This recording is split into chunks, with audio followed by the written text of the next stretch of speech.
I'm Marcus. I'm with That Nerd Show, and your movie is literally right up our alley. We love, well, post-apocalyptic dystopian worlds. I know. I mean, we grew up with Mad Max and things like that. So, real Mad Max. Right.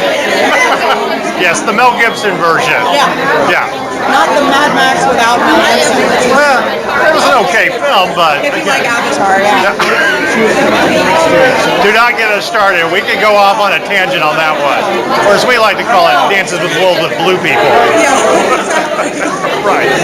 All right. So let's talk about your film. I understand this was a film for school that turned into a short film.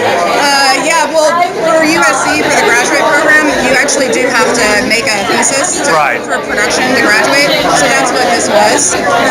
So I guess it was kind of lucky because I got to basically just make something with my best friends at school. Okay. It was really good. We all just went out to the woods or the shrubs and did that. So it was pretty fun. Well, what drew you to a story about, a dystopian world and after society has collapsed? Well, I like westerns a lot, because they explore things about what people do when there's no law or society. But I didn't want to make a regular western because it's sort of the perfect genre, and I don't really think it can be improved upon. True. So I decided to make a variation on it and have it happen after civilization. So you can have the same kinds of characters and big things happen, but it's in a environment that people can imagine better. I feel like the modern world can't really remember the West and understand what that was about without, judging it. So making it in the future, people are able to understand that really well. And I don't know why, but I really like that idea. The post-apocalyptic world is really fun for me. I think I'll do well after the war comes. So what you're saying is, when society ends, come follow you? Yeah, no, I'm ready. Okay. Now, this is something that I find interesting about movies within this genre. We saw a film at DIF this year, the Dallas Film Festival, called Orion, that kind of had this mystique. But it seems like if there's no society, that we kind of revert back to mythology or religious notions and things that we can't prove. Because, you get to the end of your film and you're dealing with this religious kind of cult. Yeah. So, do you think that will be very true if society collapses? Because that's the only thing that we'll have left? Well, the idea is that, there would be two ways people would live. Is that they would either live by themselves and be self-reliant and independent, or they would join some kind of group to get protection from the elements in a group. And any kind of group is going to create its own hierarchy and society, a mini society. So my whole idea was that I obviously prefer the more independent way of living, where you kind of take care of your family and that's about it. I think that all kinds of insane things would probably happen if society wasn't holding us together, and I think people's relationships would be pretty weird.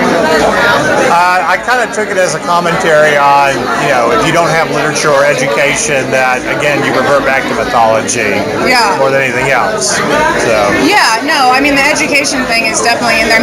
They use, in my movie, books to use as rolling papers, because they can't read, nobody reads, so, it's, they're not, and the way they speak, they're not the most educated, they're not supposed to be, they're you know what I mean? So. All right, so we got two more questions. One, who has inspired you as a filmmaker? Terrence Malick and Harmony Korine, and I was mentioning a couple of movies that I was specifically inspired by for this movie. There was this movie called A Boy and His Dog, which is a sci-fi movie from the 70s. It's really awesome. And then obviously the westerns, The Searchers, and things like that. A lot of Terrence Malick because and Harmony Korine. But I like that weird sort of disjointed childish voiceover with weird poetic visual lushness. Well, with Terrence Malick too, you get a great use of music. So yeah. All right, and this is just for That Nerd Show. That's fine.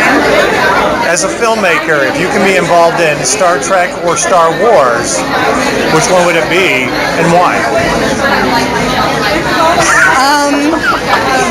Do we get to the tough question? Yeah. I feel like we. I guess, all right, Star Wars, because the planets that, like, the landscapes are more, I feel like you can kind of, like, it's more violent. Like, Right. I like a more violent sort of situation. And even though it's, like, lightsabers, they're still kind of violent. I mean, I feel like Star Trek is very, like, it's almost, like, about, like, diplomacy. Right. Whereas, like, I'm more interested in war. Not personally, but as a, I feel like it'd be a more exciting place As a to device live. for storytelling. Yeah, yeah, Well, Star Wars is darker, so. yeah. So I guess I like that. But the first one. Okay. All right. Well, thank you very much, and good luck with your film. Hopefully, we'll get to see it as a feature one day. Oh, I hope so too.